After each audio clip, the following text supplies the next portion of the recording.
सबसे पहले सर स्वागत है आपका। बहुत बहुत धन्यवाद, बहुत बहुत धन्यवाद। पूरे परीक्षा को कैसे देखते हैं सर? कहीं से पेपर लीक या धांधली सेटिंग की भी कोई खबरें थी या? देखिए, सबसे बड़ी बात तो कि जो कि सिपाही की जब से रिटर्न शुरू हुआ है तब से मैं उसमें लगा हुआ हूँ। और उसके बाद 21,391 में जब जब इसके सिंघल ने परीक्षा लिया था और किस तरह से क्वेश्चन मार्केट में आउट हुआ था उससे भी मैं परिचित था। उसके बाद हम लोग हंगामा किया, हंगामा करने के बाद री एग्जाम हुआ। री एग्जाम में पूरे ईमानदारी के साथ परीक्षा संपन्न कराया गया। डर तो थी क्योंकि 19,838 स्टूडेंट थे और अलग अलग सुदूर सुदूर क्षेत्र में आपको सेंटर दिया गया है।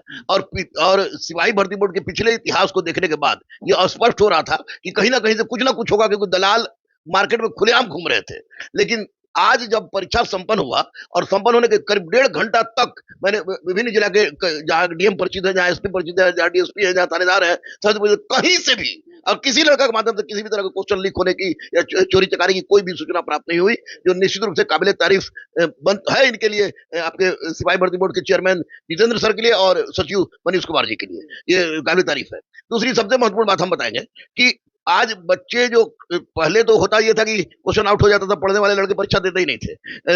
परीक्षा वही देता था जो कि जिसका फिजिकल बहुत बढ़िया हो, बाकी लोग क्वेश्चन बाहर चलाता था। मुझे बोलने में कोई गुरेज नहीं है, क्योंकि पहली बार ये दूसरी बार से हुआ 1991 के बाद 19,838 में लड़के पढ़ के गए।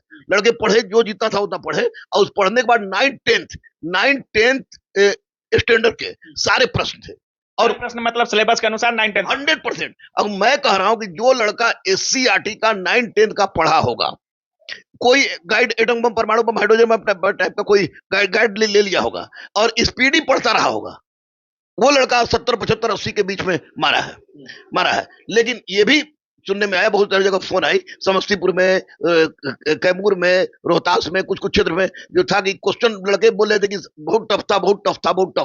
तो क्वेश्चन टफ और हल्का से मतलब नहीं है। ये निश्चित रूप से परीक्षा जिस तरह से 1991 के सेकेंड फेज में लिए थे बीपीएससी का अध्यक्ष महोदय ने, उसी तरह से इस बार भी परीक्षा हुआ है। आपके अनुसार छात्र बताए होंगे, आपके अनुसार अगर बात करें, छात्रों का लेवल भी आपको पता है, टेस्ट भी लेते आ रहे हैं आप बिहार पुलिस स्टूडेंट का। आपके अनुसार पेपर इजी बोला जाएगा, मॉडरेट बोला जाएगा या टफ बोला जाएगा? क्योंकि आने वाले जिन छात्रों का एग्जाम है वो इसी एग्जाम को बेस मान के अपना तैयारी कभी करेंगे। ना इजी ना टफ, मॉडरेट था। लड़का जो 9-10 बढ़िया से पढ़ा है, स्पीडी बढ़िया से करंट पर देख लिया है, बिहार के बारे में जानता है, उसका रिजल्ट होगा। कटअप पे बोल सकते हैं सर? एकदम खुल के बोलेंगे। किसी भी परिस्थिति में जनरल का 55-60 के बीच में कटअप रहेगा। 60 के आसपास? हाँ, 60 के आसपास। 60 उसको फील्ड धर ले। हम तो कह रहे 55 वाले फील्ड धर ले। मतलब जनरल में जिनका 60-55 है वो फील्ड पकड़ ले 100%। बाकी फिजिकल में मौका मिलेगा 110%। 110%। कोई डाउट नहीं है, क्योंकि पढ़ने वाले लड़के जा रहे हैं। अब पढ़ने वाले लड़के, उनके लिए भी यही सेफ स्कोर है और इसी पैटर्न पर पढ़े, क्योंकि अब सिपाही भर्ती board according to syllabus, according to pattern of the examination परीक्षा ले रही है। चोरी नहीं चल रही है, ये अहोभाग्य है। कैटेगरी वाइज अंतर हो सकता है क्या कट ऑफ करना? हाँ बिल्कुल कैटेगरी मैं बोल रहा हूँ। महिला अगर 50 मारी है तो फील्ड धर ले। ट्रांसजेंडर भी शायद है, और ट्रांसजेंडर को आपसे भी ट्रांसजेंडर को मैंने बोला, हालांकि हमारे जितना हो जाएगी तो हो जाएगा। हाँ, पास हो जाएगी तो हो जाएगा। ट्रांसजेंडर का पास हो जाती है तो हो जाएगा। बहुत बहुत धन्यवाद। Thank you.